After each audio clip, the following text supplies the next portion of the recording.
GNC shirt, all right, a supplement store, a work shirt. Why am I wearing this? Because I want to go over psychology and kind of how to become a successful trader. You know, when you're trading, you cannot just kind of explain. So you can't really force the money to come in, you know what I mean? The money's going to come in.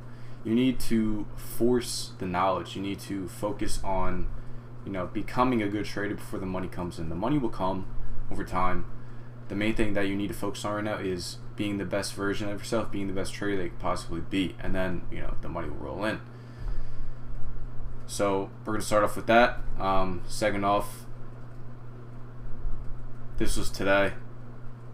I'll go over this as well, and that should be it for today's video. So, you know, having a 9 to 5, having a regular job while you are coming up in trading is perfectly okay. You know, I will never knock a normal job until you're making way more than you're making at your job. You know what I mean? That job will not get you rich, will not get you successful. It will give you social skills that you need. It will give you skills that you need to, you know, level up in your life and to reach different levels that you want to reach. You need a source of income when you're trading, okay? Whether if it's a job, you know, any other source of income besides trading, you need that, right?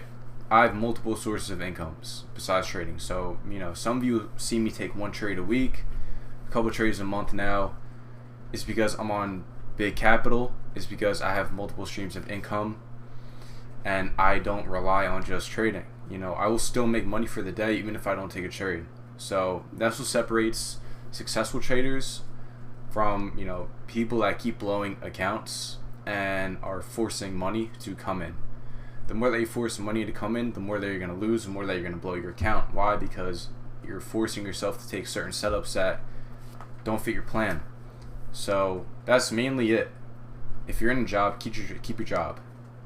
If you're looking to go full-time trading, that's a whole nother story. You know, you need to have at least 8 months of funds to be able to pay for your monthly expenses, and that's at minimum. You know, you want to go out, you want to do some stuff every week, you want to buy food, you want to, if you have a girlfriend, you have a wife, you have a husband, if you got a boyfriend, you want to, you know, go out.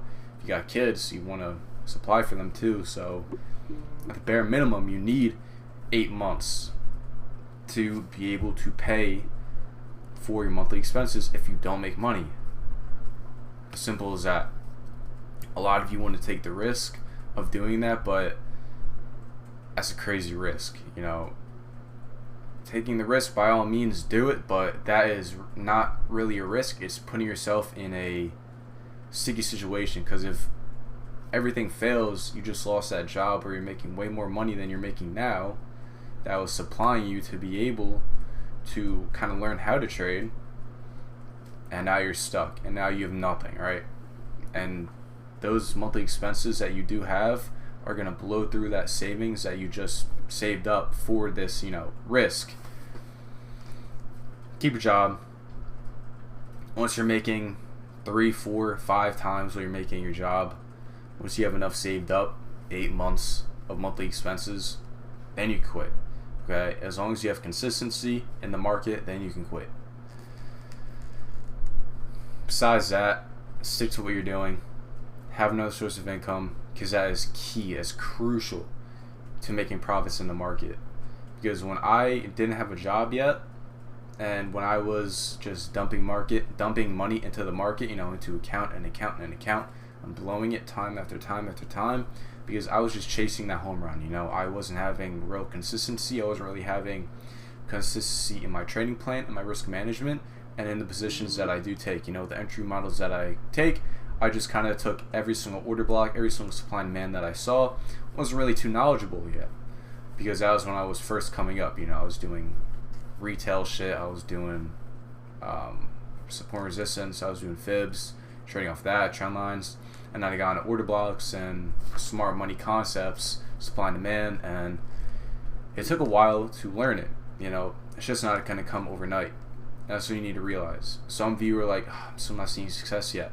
It's not going to take a year. It's not going to take a couple months. You need to fucking realize this. It's going to take years. Whether you like it or not, whether you want to hear that or not a lot of people are going to say that. It's going to take years. It's going to take years of sacrifice. It's going to take years of you losing people that are really close to you, because I've been through it. I've been through it all.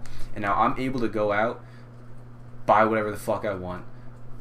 Not being stuck up or anything, but I have that freedom. And I'm 21 years old, right? And the only thanks I can give is to God. It's to God and for myself, for having faith in God, for having faith in not only Him, but also myself. So it's all within God's timing. It's all within God's plan. If you're not ready, if God doesn't think that you're ready for this journey that you're about to indulge on, you're not going to get to it. So have patience, have faith in everything. Okay? That's the main thing that I can get off my chest right now, is have faith. Don't just give up on your dream because you're not seeing success right away. A lot of people will do that. Very close people that I have done that. I'm not going to mention any names because they're very close to me. If you think it's you, it's not you, okay? If you're watching this and you're on the course, it's not you, okay? I promise. Just don't give up on your dreams. You can't, because those dreams really are just goals. And as impossible as you think that it is, it's not. I've been there. I thought it was impossible. I thought trading was bullshit. And once you really take a step back and realize how far you've come, even if you're not profitable yet, it's mind-boggling, because you've been putting in all this work, you've been sacrificing for so long, and for it to finally pay off, I promise you, it's going to be the best feeling you've ever had in your entire life. But once you get to that feeling, you have to keep it.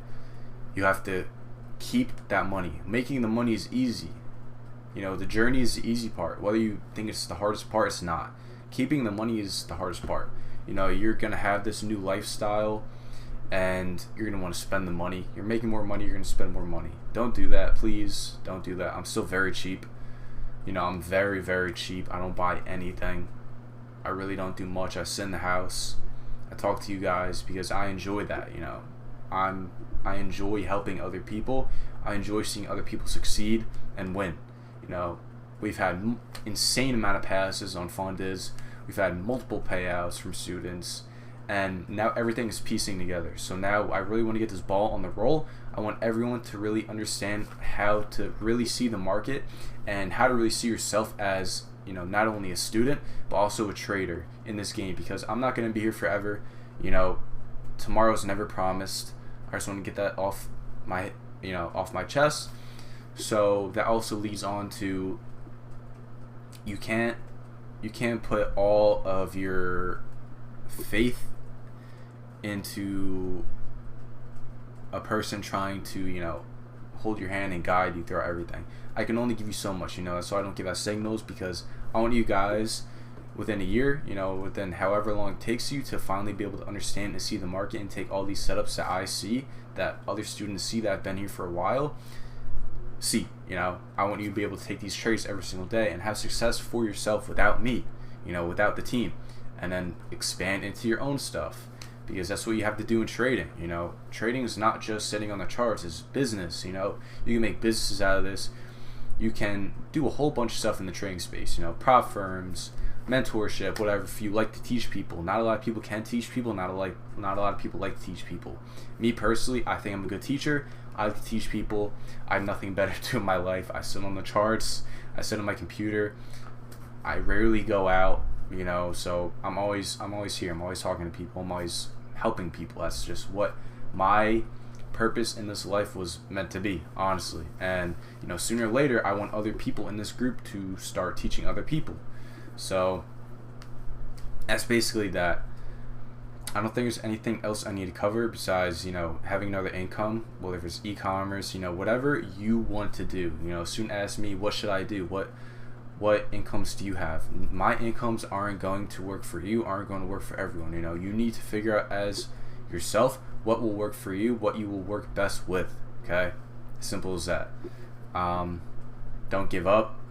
Definitely don't give up, because you will succeed. It might seem impossible, like I said, but I can promise you, if I can make it, the kid that got doubted and doubted and doubted by not only, his teachers from high school, his friends, his classmates, his family, everyone, got doubted by everyone. He got counted out by every single person he knew. If a kid that happened to made it and did it, there's no reason you can't. So just take these low moments that you could potentially be going through as just the journey, and you need to respect and you need to love the journey, because like I said, once you make it, it's all about just keeping it, and it's smooth sailing from there. You will only go through the journey once in your life, so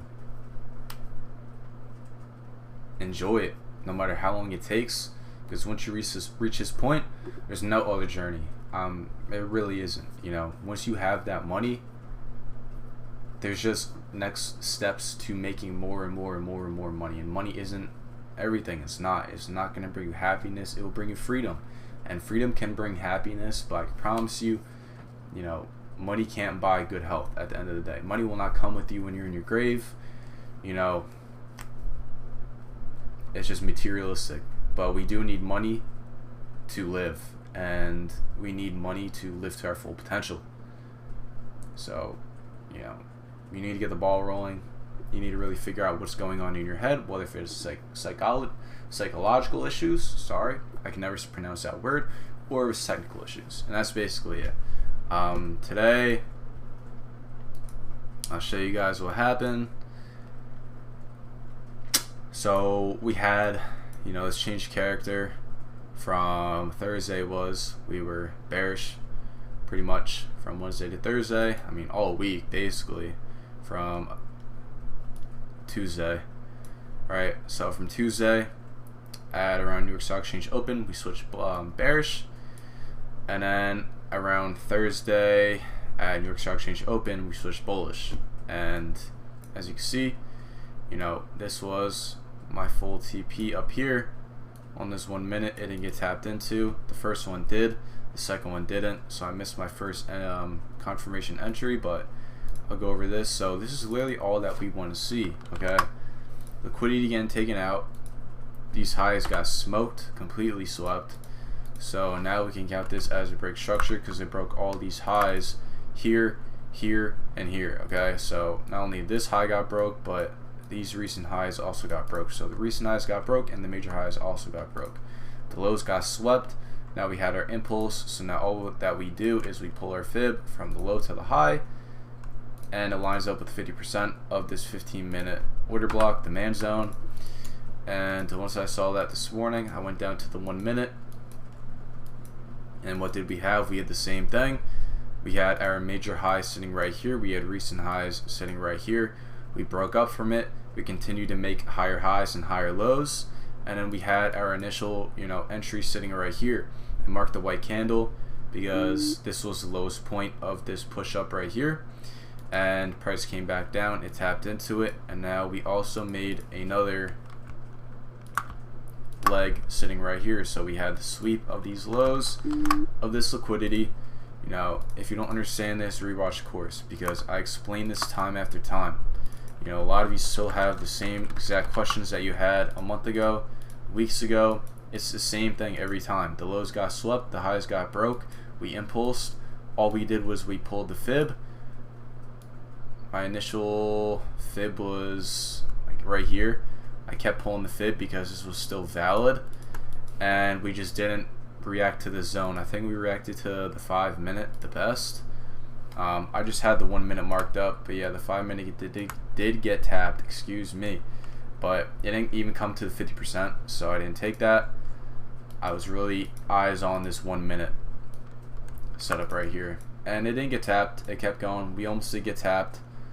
It was roughly, I'd say, about 10 points from the entry of it, and about, I'd say, 8 points. That was about 15 or so from the 50%, about 16 points. So, we're gonna miss setups. It happens. I'd rather miss a setup and preserve my capital rather than take a setup that doesn't fit my plan.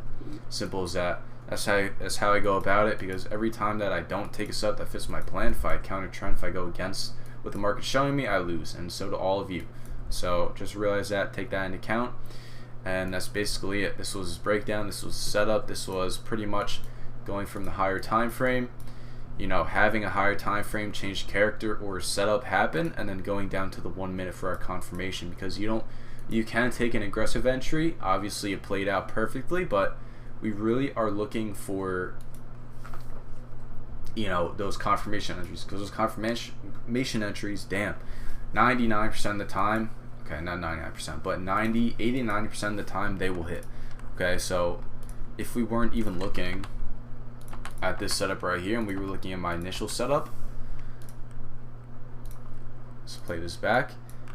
What happened was we broke recent highs sitting down here, and then we broke this major high. A lot of you potentially could have been selling from this area. Why? Because we have this last high right here. There's no clear highs within this area. It just pushes down, right? It's just accumulation. On the higher time frame, there's nothing, right? Nothing. So we had this break right here on the 3 minute, on the 5 minute, especially on the 3 and the 1. So not only did we have a break in the major highs, but we also had this little supply zone get broken through. So this is a supply to demand flip. All we did was we wanted to target this 50% of this 1 minute. You know, we have this liquidity sitting right here, equal lows that needed to be swept. What I did was I also pulled my Fibonacci tool, and that was the golden level right here. It barely missed it, and then it went, you know, this was a beautiful position. If you would have taken this from the 50%, God knows what it would have ran for. I know it would have been an insane RR. Probably would have been my highest RR I've ever had. About a 38. Almost 40R. If you would have taken this from here, you know, you're looking at about a 20R. So still very, very good. Very, very good. Trade is running right up here. So you're running about a 15R, which is not bad at all. Not a lot of people catch that even in a year. So basically, I hope you enjoyed this. It's probably going to be a long video. I hope you really, you know, went through this entire video. I hope you watched it. I didn't make this for no reason. I came home from the gym and I'm like, I need to make this video right now. Hope you enjoyed this psychology technical video, and I'll be seeing you guys this week. Peace.